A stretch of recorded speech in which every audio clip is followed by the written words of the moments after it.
News 18 ગુજરાતીની team અત્યારે ground zero પર માતર તાલુકાના હૈદરાબાદ ગામે પહોંચી છે। કહી શકાય દ્રશ્યો બતાવીશ કે જ્યાં સ્થળ તેની બજારની પરિસ્થિતિ પાછળ તમે જે જોઈ રહ્યા છો સમગ્ર આરોગ્ય કેન્દ્ર છે તે પાણીમાં ગરકાવ થઈ ગયો છે। હું પણ અત્યારે મારા ખેડથી ઉપરના પાણીમાં સવાર છું। પાછળ દ્રશ્યો બતાવીશ ગામની અંદર કે જ્યાં આગળ જે ગામ છે તે સંપૂર્ણપણે પાણીમાં ગરકાવ થઈ ગયું છે। ગામમાં અત્યારે ઘેર સમા પાણી ભરાઈ ગયા છે। કહી શકાય કે આ ગામની પરિસ્થિતિ એટલી વિકટ બની છે કે એના લોકોને ભારે મુશ્કેલી પડી છે। 3 દિવસથી સતત આ પાણી વધી રહ્યું છે જેના કારણે એના લોકોને ખાવાની પીવાની તેમજ અન્ય ઘણી બધી મુશ્કેલી વેઠવા વાળા છે। કહી શકાય ગામમાં 3 દિવસથી લાઇટ ન હોવાના કારણે લોકો અત્યારે પાણી વગર વંચિત રહ્યા છે। હાલમાં ગામમાં સરપંચ અને વહીવટી તંત્ર દ્વારા ટેન્કરથી પીવાના પાણીની વ્યવસ્થા કરે છે, પરંતુ જો પાણી નહીં હશે તો આ ગામની પરિસ્થિતિ હજુ પણ ગંભીર થઈ શકે છે। અત્યારે હું જઈ રહ્યો છું ટ્રેક્ટર ઉપર સંધારાથી હૈદરાબાદ ગામ।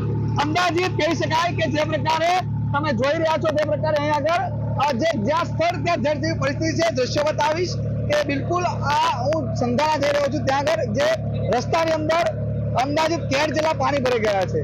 કહી શકાય કે જે તમામ જે ઘરો છે તે પાણીમાં ગરકાવ થઈ ગયા છે। જાણે આ વિસ્તાર છે તે દરિયો બની ગયો હોય તેવું લાગી રહ્યું છે। જ્યાં આગળ તંત્ર નથી પહોંચી શકતું, નથી કોઈ અન્ય વ્યક્તિ પહોંચતા, ત્યાં આગળ આ ન્યૂઝ 18 ગુજરાતી પહોંચતું હોય છે ત્યારે અત્યારે ટ્રેક્ટર ઉપર અમે સફર કરીને જઈ રહ્યા છીએ। માત્ર જ્યાં જુઓ ત્યાં માત્ર પાણી જ પાણી દેખાય છે। એટલે કહી શકાય કે શેરડી નદીના પાણી ફરી વળવાના કારણે એના લોકોની હાલત વિકટ બની છે। કહી શકાય કે જે રીતે સંધારા ગામની અંદર જયારે લોકોને મળ્યા અમે ત્યારે વાત કરી ખબર પડી કે એની પાછળ જે હૈદરાબાદ ગામ છે હૈદરાબાદ ગામની અંદર પણ આની આ પરિસ્થિતિ આગળ કવરેજ કરવા માટે અત્યારે અમે જઈ રહ્યા છે। એટલે કહી શકાય કે પરિસ્થિતિ વિકટ થઈ રહી છે। જો હજુ વધુ વરસાદ પડે છે તો આ પાણી 4 દિવસથી ઓસરથી પાણી બધું ચડી શકે છે। આ પાણી હજુ પણ ઓસરનું નામ નથી લઈ રહ્યા। ઉમંગ પટેલ, ન્યૂઝ 18 ગુજરાતી, સંધારા ખેડા। અત્યારે હૈદરાબાદ ગામમાં પહોંચી છે ગ્રાઉન્ડ ઝીરો રિપોર્ટ પર। આ ગામની અંદર અત્યારે હું ગામના ફળિયાની અંદર ચાલી રહ્યો છું। કહી શકાય કે ગામમાં મુખ્ય પ્રવેશદ્વાર ઉપર તો મારા ગયા સુધીના પાણી હતા, પરંતુ અહીં આગળ કેરસમાં પાણી અત્યારે ભરેલા જોવા મળે છે। સ્થાનિક વ્યક્તિ જોડાયા છે ચેતનભાઈ, શું પરિસ્થિતિ છે, શું કહેશો? હૈદરાબાદ ગામની અંદર છેલ્લા 3-4 દિવસથી ધસમસતો શેરડી નદીનો પ્રવાહ વહી રહ્યો છે। જે અત્યારે ગામની અંદર પરિસ્થિતિ એવી છે કે અમારે ગામના 100 થી 150 પરિવારને ઊંચા સ્થળ ઉપર અમારે લઈ જવા પડ્યા છે। ગામની અંદર છેલ્લા 2-3 દિવસથી વીજળી ડૂલ છે। ગામમાં પાણી પીવાની બહુ તકલીફ, મોટી આફત આવી ગઈ છે। પીવાના પાણીની બહુ તકલીફ ચાલી રહી છે। નીચેના વિસ્તારે અને ઘર વખરી પણ ઘણી ગતી રહી છે।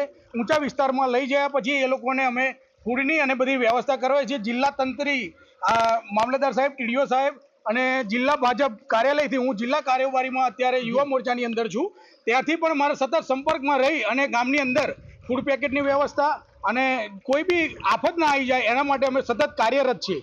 એટલે કહી શકાય કે ગામની અંદર પરિસ્થિતિ એટલી વિકટ બની છે કે ગામના લોકોનું જે સંપૂર્ણ અનાજ છે તે નાશ પામ્યો છે। કહી શકાય પાણી મારા આ જે અત્યારે તમે જોઈ રહ્યા છો મારા કેર સમા પાણી છે। એટલે આ ગામની અંદર જ્યાં આગળ તંત્ર દ્વારા તો મદદ પહોંચી છે, પરંતુ ન્યૂઝ 18 ગુજરાત ત્યાં લોકોને વાત આપવા માટે પહોંચ્યું ત્યારે જાણવા મળ્યું કે આ ગામ લોકોને ભારે નુકસાનનો સામનો કરવો પડે છે। એટલે ગામ લોકોની એક જ માંગ છે કે તેમને સરકાર દ્વારા અન્ય પણ કોઈ સહાય આપવામાં આવે। ગાયો ભેંસો બધા લઈને આવી ગયા છે, પણ પાણી પાવાનું સગવડ જોઈએ, લાઈટ જોઈએ, એમને ખાવાનું જોઈએ, બધું જોઈએ।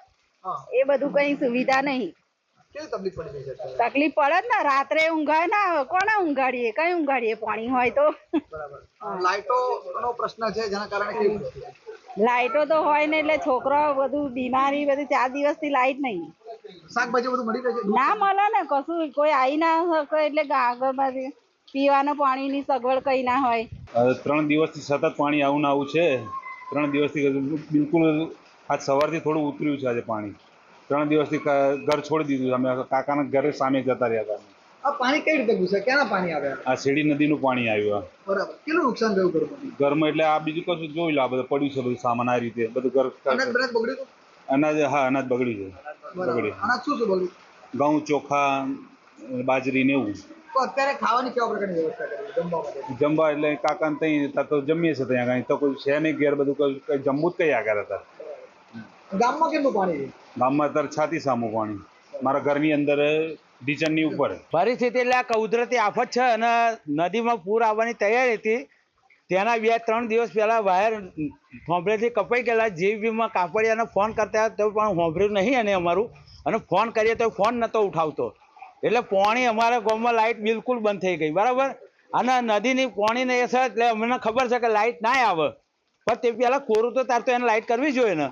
અને પરિસ્થિતિ એવી છે અત્યારે કોઈની જોડે પાણી પીવાનું નથી અને નાહવા ધોવાનું પાણી કઈથી લાવવું, ભેંસો ગાયો ભેંસો માટેની તકલીફ છે, પાણી પાવાની અને ઘાસની તકલીફ છે.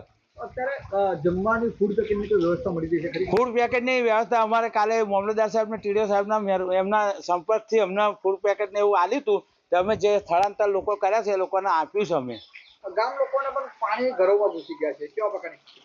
પાણી ઘરોમાં ઘૂસી ગયા છે, એકબીજા સ્થળાંતર કરીને આવી ગયા છે એકબીજા. હવે એ લોકોને કંઈક મળવું તો જોઈએ ને, એમને અનાજ પલળી ગયા છે ઘરમાં.